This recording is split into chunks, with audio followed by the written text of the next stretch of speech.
All right, thanks for your patience. I think next week I'm going to ask Matt to change it. We're going to move it to 8:30 because Marv, I think, is 8 o'clock, and then it'll take us 25 minutes. So just mark for your own calendars right now, 8:30 next week. But I'll try to get Matt to change it. All right? All righty. Good to see all of you. We find ourselves on Nun Gimel Amud Aleph. That's 53a. One line from the top. Shouldn't be hard to find. So we're further talking about what went on during the Simchas Beis HaShoeva. So Chasidim va'anshe Maisa. We're told that the righteous leaders of the generation were dancing in the middle. Taner Rabbanan, Yesh Mehen Omrim. Some of them would be saying, Ashrei Yaldu Seinu Shlo Baisha Zakuno Seinu Elu Chasidim. So those who are Vanchi Maisa, those who are always righteous from their birth to their adulthood, they say, thank you, Hashem, that I was able to maintain that all my life. The Yesh Men Omrim, and there are those who would say, Ashrei Zakuno Seinu Shekafra Es Yaldu Seinu. Praiseworthy, we're fortunate to have our old age in which we were able to atone for our youth. Elu Balei Tshuva, and these were the Balei Tshuva who would say this. Elu ve'elu Omrim, and both would say, Ashrei Misha lo chata, u'misha chata yashav v'yimcholo. And then praiseworthy or fortunate is one who has never sinned, and one who has sinned. They are fortunate that they are able to do tshuva. Okay. Tanya, Amrulav al Hillel Hazakin. So on Hillel Hazakin, it would say, Kishahaya Sameach v'Simchas Beis HaShoeva. When he was celebrating in the Simchas Beis HaShoeva, Amar imani kana kolkan v'im'eni kan mikan. If I am here, everything's here. If I'm not here, then nothing is here. So there's two ways to understand this. One way, which is Tosfos, who cites the Yerushalmi, is that it's a way of expressing excitement for being there. These are praises that the Jewish people are giving to Hashem, that I'm so excited to be here. But Rashi actually says that it was B'Shmo Shel HaKadosh Baruch Hu, that this was in the name of God. That Hashem says that if I am here, meaning if my Shechina is resting here, so then everything is here, meaning then it's worth being here. But if people are sinning and my Shechina is not resting upon the Beis HaMikdash, then nothing's here, because who would want to come then? So the significance of the Beis HaMikdash is as long as it's being used for mitzvos. All right. Next statement he makes, Hu haya omer, L'makam shani ohev sham raglim olichososi. To the place I love, my feet bring me there, to the Beis HaMikdash. And then he also says, Im tavel abesi, this is like God talking, if you come to my home, ani avel beisecha, I will come to your home. Im atalot avel abesi, you don't come to my home, to the Beis HaMikdash, ani lo avel beisecha, I will not come to your home. Shnemar, v'chol hamakom asher askir shemi avo elecha v'erechticha, that wherever you invoke my name, I will come and I will bless you. And then this is from Pirkei Avos, might sound familiar, just other teachings of Hillel Hazaken. Avura gul goles achesh etzafa pnei hamayim. He once saw a skull floating on the water. Amarla al diyatafta atfucha umatifecha yitufun. So those who drown, you are drowned because there are those who drowned you, and those who drowned you, they will be drowned as well. What comes around goes around. Or what goes around comes around. Amar Rabbi Yochanan. Now this is a really this upcoming story is a real fascinating one. It's a little bit dark actually. Amar Rabbi Yochanan. Ragloi davar inish inun arvin bay la asar demispai taman mobilin yase. That the feet of someone like a ravin. So what's Rashi say on there? Does Rashi have his own explanation? No, but basically like an arev. So either like an arev for you, or that they work together, and basically they're the guarantors who will bring you to your grave. Wherever you're meant to die, your legs will take you there. Hano tarti kushai davakayame kame Shlomo.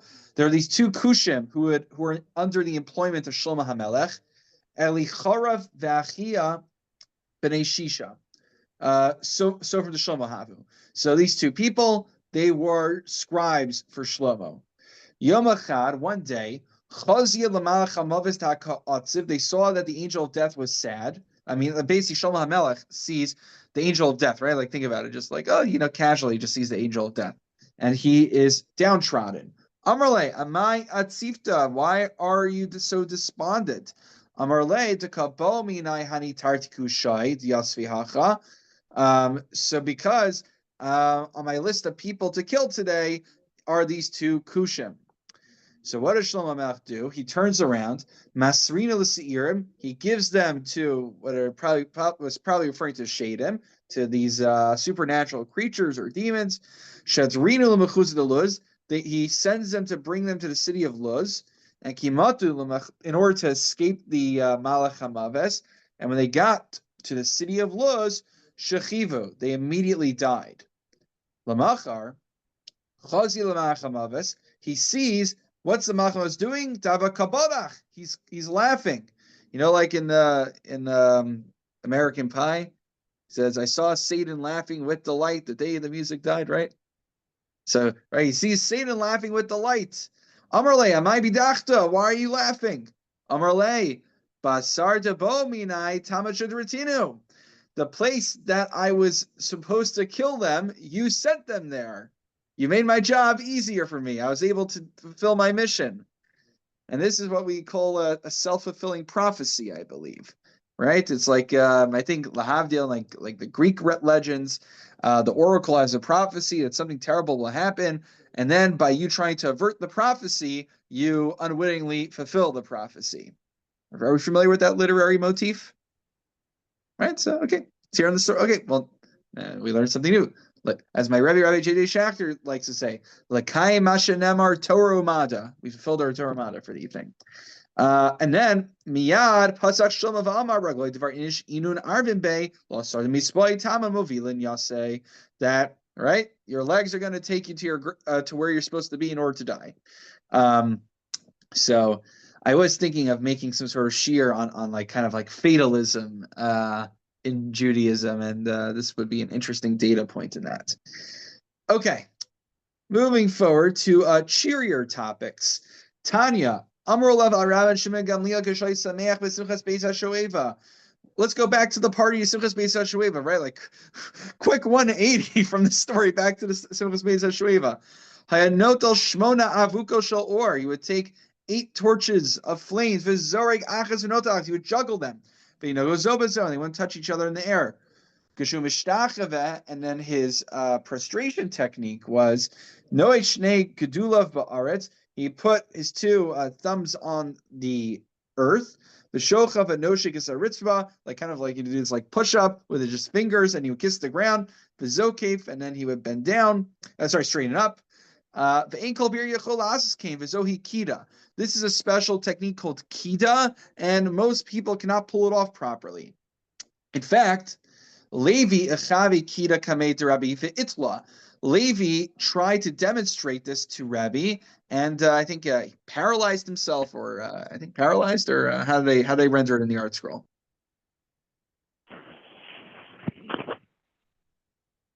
He came up lame. Lame. Okay, fine. He came up lame. What's lame? What makes you lame? Wounded. What? Like a lame, like a bad foot. Like you're wounded. Okay. Okay, I wasn't sure how bad a lame is. Okay. That was just a question on the English. Okay, so the question is, Garmale, is this what caused it? But Rabbi Elazar, didn't Rabbi Elazar once say, one shouldn't basically direct harsh words toward Hashem. Apparently, there's a story elsewhere which Levi may have used harsher language toward God, and because of this, that's why he turned lame. So which one is it? So we have a concept in halacha, in Yordea, called zev v'zogorim, when you have 2 different things that cause that mix together to cause something. So hava ha garmale, you're both right? The classic Fiddler on the Roof scene. He's right. How can they both be right? Actually, both of them are right. Okay. And speaking of Levi, Levi have a bataya kamei de Rebbe betamya sakine. Rebbe would entertain. Levi would entertain Rebbe by juggling 8 different knives at the same time. Shmuel kamei shavar malka betamya mazge chamra. Shmuel would do it with 8 different bottles of wine from shavar malka. Abai kamei de Rava betamya be'ev amarle ba'arba be. And Abai would entertain his balplukta Rava by juggling 8 eggs, and some said it was 4 eggs. I have no doubt that if one were to delve into the Agadic Mefarshim on here, they would say that there's some symbolism behind this beyond just simple juggling techniques. Tanya, Amar Rabbi Yeshua ben Chananya Kishayinu Smeichem B'Simchas Beis HaShueva, when we be celebrating the Simchas Beis HaShueva, Lo Ra'inu Shena Be'inenu, we would never be able to get any sleep. Ketzad, how so? How are they busy every moment of the day? Sharishona Tamid Shel Shachar. The first hour of the day, they were involved in the Tamid Shel Shachar, the Tamid offering in the morning. Misham L'Tfila, then they went to davening. Misham L'Karban Musaf, then they went to the Karban Musaf. Misham L'Tfilas Musaf, then they would daven Musaf. Misham L'Beis HaMedrash, then they would go to the Beis HaMedrash to learn. Misham L'Chiyushiyah, then they would have their meal. Misham L'Tfilas Mincha, now it's time for Mincha. Misham L'Tamid Shel Bein Arbaim, then it's time for the Bein Arbaim. And then Mikam Ve'elech, from there on, L'Simchas Beis HaShoeva, they would go to the Simchas Beis HaShoeva. So they had a really full schedule, feeling like their Google Calendar or their Outlook, like every hour was blocked off pretty much. But Aini, is this so? How is it possible that they never slept the entire time? If someone takes an oath that they won't sleep for 3 days, Malkin we give him lashes because you can't make a shua. It's impossible not to sleep for 3 days. And then V'yashin Lalter, he could sleep immediately because such a shua is impossible. Elahachi Kamar, rather, this is what they were saying, not literally that they didn't sleep. Lo ta'anu ta'am shein. We didn't get a true taste of sleep. We would doze off on each other's shoulders and get a little schluff, but we never actually got a proper night's rest. That's what they said. Okay.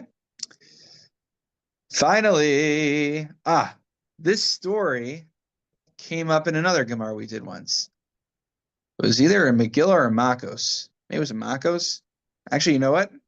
You know who could help us here? The Masoros Shas. Yes, Makos Yud Aleph Amid Aleph. Remember, guys, some of you were with us back in the Makos days. So on 11a in Makos, the same Gemara, the same story appears. So, right, we're coming full circle, my friends. This is amazing. Okay. Chamesh Esrei Malos. We're told that there were 15 steps correlating to the 15 Shir Hamalos. He would say before, he said before the Rabbanan who were organizing the Agadic teachings, Kameh, David. Do you know why David Hamel composed the 15 Shir Hamalos? Amarle, Hachi Amar Rav Yochanan. Rav Yochanan taught B'shasha Kara David Shisin, when David was digging the cisterns below the Beis HaMikdash, getting them ready. Kafa Tahoma Ubaylim Shafta Alma.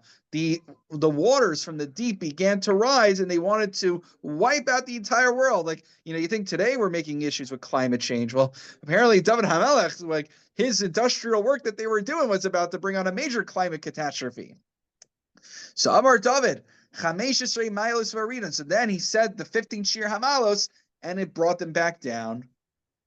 Wait a minute, but I got a question. Ihachi, Chamesh Esrei Malos, Yordos Mivayle. They shouldn't be called the Shir Hamalos. They should be called the Shir HaYordos, right? Because he recited them and the water receded. So, we say Shir Hamalos, Mamakim Kursi, right? It should be Shir HaYordos. So rather, Amarle, no, Hovid Karta Mil Sahachi Etmar. Now that we're talking about this, actually, I remember what the real reason is. And buckle up for another story.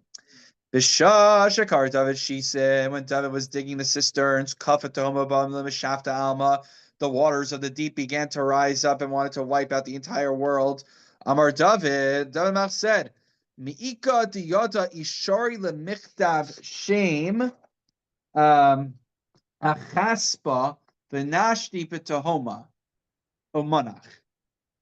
So he had a theory that if I could put the special name of Hashem on a shard of pottery and cast it in there, don't ask me how these things work, guys, but the magical properties of it would bring the water down. However, the name of Hashem would be erased in the interim. So, is it mutter to have the name of God erased to do this? And he said, what was Lake at the Kamar Lay media? No one said anything. No one had any suggestions. Our David said, Kol di Omar begroinai. Anyone who knows the answer and doesn't tell me, they should be hanged. So Nasa Achitofel Kal v'chomer ba'atzmai. Achitofel came and made a Kal v'chomer. Now the ba'atzma part is a little interesting. I wonder almost if Chazal think that he had a sota issue. He said, "Uma lasa shalom bein ish leishto amar Torah shamisha nichta bekedusha yimcha alamayim lasa shalom." Just as in the sota ritual, Hashem says, "Better my name should be erased than in order to create shalom between a man and a woman, between a husband and wife." If for one couple Hashem is willing for his name to be erased, then. One second. Where did I put it? To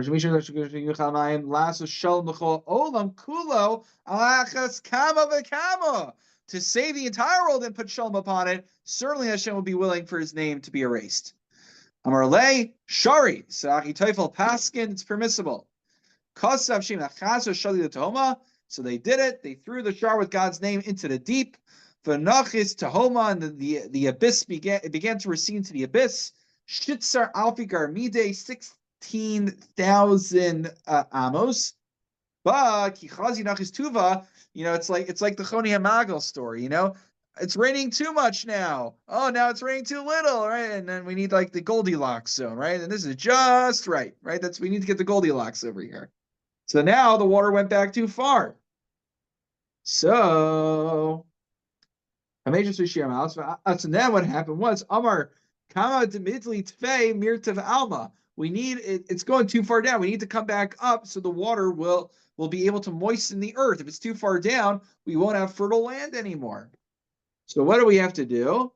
So Amar Chameshis Reshir Hamalos v'Oske Chamesar Avi Garmide v'Ukmi v'Avra Garmide. So then, since it went down 16,000 amos, and he wanted to bring it to 1,000 amos below the surface, he said 15 Shir Hamalos, which brought it all the way up 15,000 and then left it at 1,000 from the surface. That's what happened. Any questions? But yes, Paul. I thought David HaMelech couldn't build the Beit HaMikdash.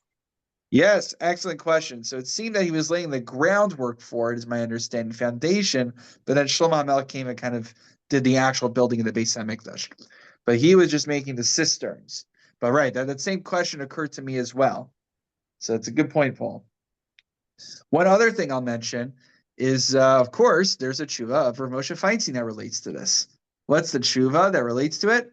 So there's a question. It's a fourth tshuva in Igros Moshe.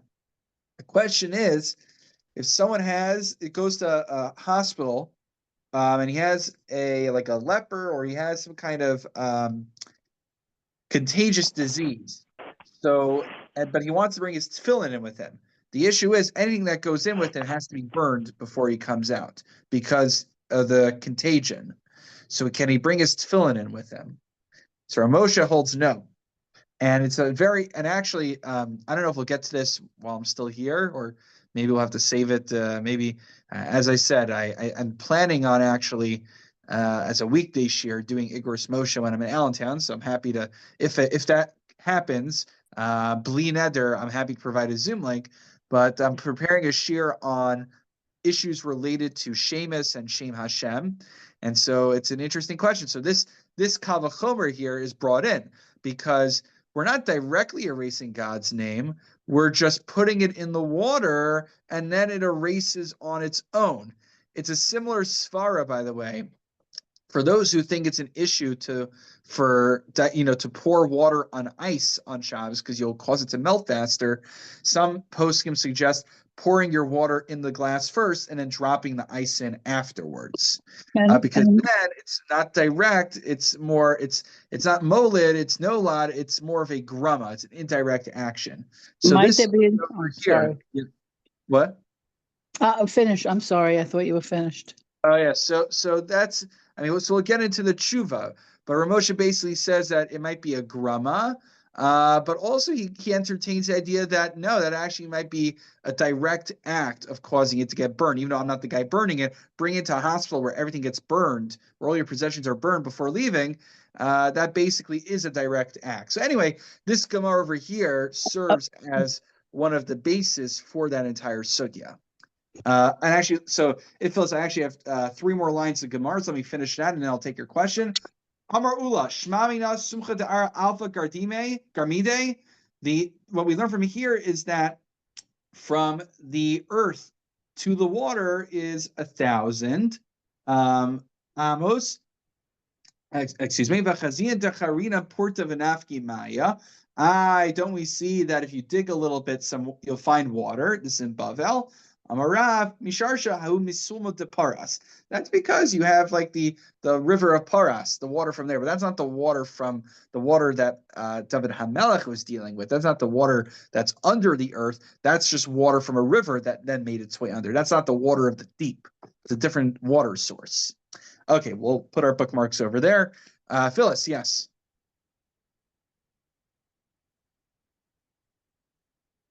Or not. Okay. Did I Phyllis, you still there? Okay then.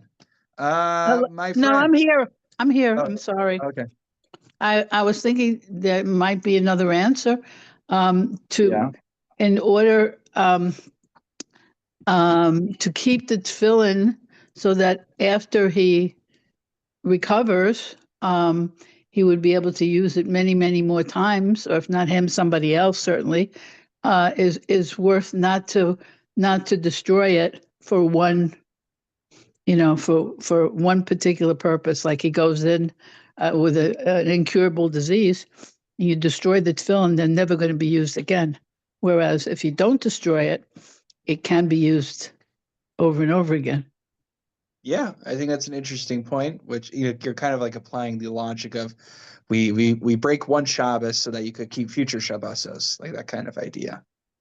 Yeah. Okay. Right. Are we looking from the perspective of the individual, or maybe we're looking from the perspective of the tefillin? Yeah, it's an interesting svara. It's an interesting svara. Yeah, Ramosha says that he can't bring it in with him in such a case. What's fascinating is you look at some of those who he's going toe to toe with. The first shuvas to Rav Yitzchak Hutner, and then one of the follow-up ones, Rav Mordechai Gifter, actually is cholek on him. I haven't done a Bar Ilan search yet, but I don't think Rav Mordechai Gifter comes up from tells. He doesn't come up very frequently in Igros Moshe, to my understanding. So I thought it was interesting seeing both of them featured. Paul. For those who disagreed with Rav Moshe, how did they deal with the tefillin? So they pointed to this. One of the arguments is that they pointed to this Gemara that we see that putting the Shem Hashem. So arguably, in our Gemara, David HaMelech is directly throwing the shard into the water, which already is a little bit of a grama. But here, you're not actually doing any direct act that caused it to get burned. You're just simply bringing it into this hospital. The fact that someone else decides that they want to go ahead and incinerate the tefillin afterwards, that's not you causing it. So it's more indirect than the case of the Gemara. So maybe we don't need all of the extenuating circumstances of world destruction to justify it. Yeah, but I think I have to look back. Back in the day when we did this Gemara, Makos Yud Aleph, there was a piece in Chashukei Chemed, if I recall correctly, in which Rav Zilberstein kind of goes through the machlokes there. But I haven't finished putting together the shir yet, so you have to give me a little bit of time on that. All right, my friends, wonderful. We should. Okay, here's the question, my friends. We need to add a few more sessions to finish things up on time, just a few. So what we could do is we could either add another night of the week to do another Amud Gemara, or we could just try to get a full daf done, and which means our session might take, rather than like 20 minutes or 25, it might take more like 45 to an hour, just depending on the pacing. So do we want it? We don't need to do this yet, but at some point, would you rather just do a double header, or would you rather just have like shorter sessions, more than one night of a week? So you guys got to unmute. I don't know what the shaking. I don't know which one you're saying no to. I'd rather see you just add the time onto a session. I mean, once we're here already, Yeah, I agree too. Okay, Me good. too. Okay, we have a Thank you. good. So we have a consensus on that. Now let me just quickly run a quick calculation. If I can hold you for, let me just run a quick calculation. All right, how about this? Next week we will do. Let's see, 1 and 2 and 3. How many Thursdays do we have left together? How many Thursdays do we have? So next week, and then we have 2 and 3. So we officially have 3 more Thursdays on record that we're doing. So 1, 2, let's see. 1, 2, 3. Okay, here's what we will do. We can do double headers. We just need to add one more session to make that work, because we have 3.5 plot left and we have 3 sessions. So maybe it just means one of the weeks we'll just do like a quick one on a Monday night or something. Is Monday nights generally available for people? No? Or Wednesday night? Wednesday, yes. Not Okay, so every either other we'll just do a blot and a half one night, which might be a lot to cover, or maybe we'll just do like a quickie on a Wednesday night or something. Okay. All right. Let me look at my calendar. I'll send an email out once I have this all figured out. All right. Thank you. But just change your Can I point calendars. something out? I mean, everybody that's on this year is generally around on Shabbos. Could we maybe do it on a Shabbos afternoon? Yeah, Not actually what by might be Zoom. nice, let me suggest something. I'm coming back Shabbos June 28th. Do you want to get together? We'll do the CM on Shabbos June 28th. Well, that'd be so nice. Yeah.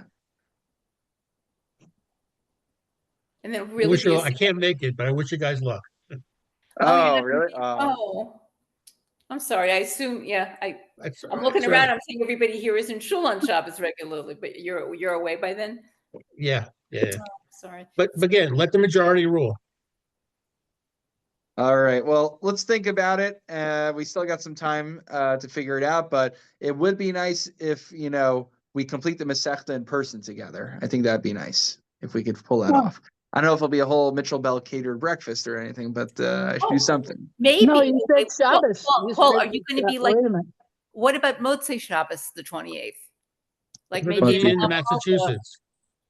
right. So you Oh, could wait be a minute. Is my video been off the whole time? 1 second. like people, like they could be hybrid. Whoever's there could be there. You could be on Zoom. Oh, If we yeah, do- that's fine. If Sure. we did it Motzei Shabbos works on Zoom. Yeah.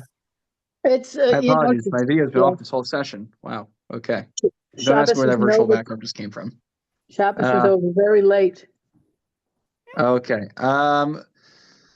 Baruch Hashem, we see each other between now and next session, I think, either over Shabbos, whatever. Let's just or Sunday, let's just be in touch. Think about everything we raised. Adding another session you know what? The CM will be the final session, because we'll just do the final Amud together at the CM. So let's figure out when it is. Ideally, that all of us could get together for it. All right. What about Sunday? Is there a problem with Sunday, the 29th? I'll be out by then. I see. I'm Okay. already coming without the family for Shabbos, so Oh, I don't want to no, I yeah, get it. Okay, sorry. Yeah, exactly. No, all good. Could do on Friday, but I think everyone's getting busy for Shabbos. I don't think it's a good idea. So let's think about it. Let it percolate. If anyone has any good suggestions, let's be in touch. All right. All right. Have a Thank good you. Shabbos, everyone. Take Thank care. you. Good All right. Shabbos.